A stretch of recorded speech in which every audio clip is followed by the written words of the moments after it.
Et nous sommes en direct avec Hervé Mariton. Bonjour, vous êtes député UMP de la Drôme, président du club Réforme et Modernité et proche de Dominique de Villepin.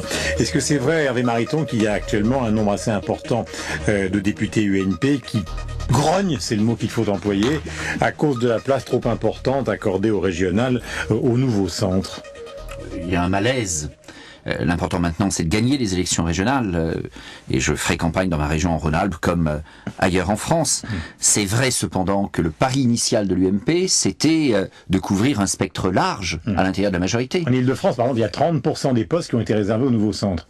Oui, ça fait beaucoup au regard du potentiel électoral du nouveau centre, en particulier si on veut bien rappeler qu'à l'UMP, il y a historiquement et toujours aujourd'hui dans leur sensibilité politique, à la fois des libéraux, des centristes, des gens qui viennent du RPR ou d'autres qui se posent pas la question de là où ils étaient il y a 10 ans.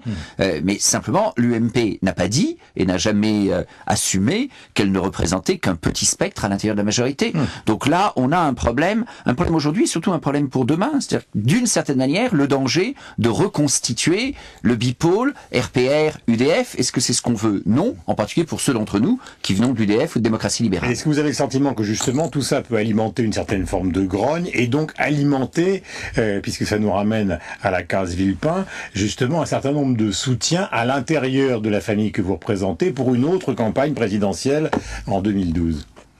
Je pense qu'il n'y a pas de conséquences sur les présidentielles immédiatement, même si les présidentielles sont probablement la cause de ce qu'on vit. C'est probablement une stratégie du président de la République consistant à n'avoir aucun concurrent en 2012 l'amène à faire un maximum de concessions sur les élections intermédiaires. Ce qui amène à sous-évaluer l'enjeu de l'organisation de la vie politique, parlementaire, régionale, au profit de la seule élection présidentielle.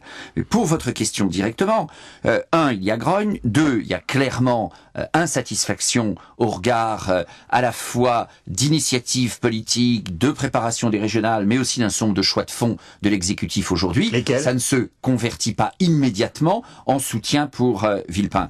J'intervenais hier soir à l'Assemblée dans le débat sur le grand emprunt.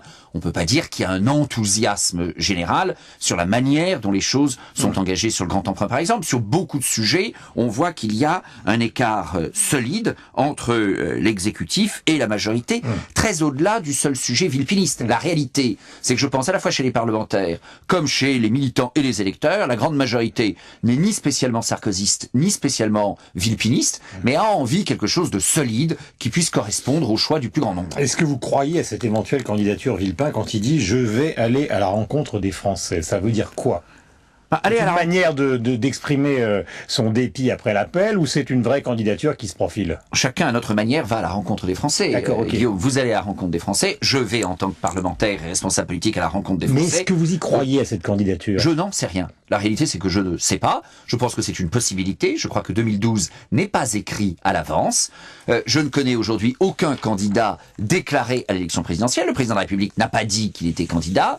Dominique de Villepin n'a pas franchi ce pas. Donc je crois qu'aujourd'hui, il faut être capable d'imaginer et de se représenter l'ensemble des possibles. Le sujet étant de gagner. De gagner en 2012, mais aussi de gagner entre aujourd'hui et 2012, parce que 2 ans pour démontrer notre efficacité auprès des Français, ça sera pas de trop.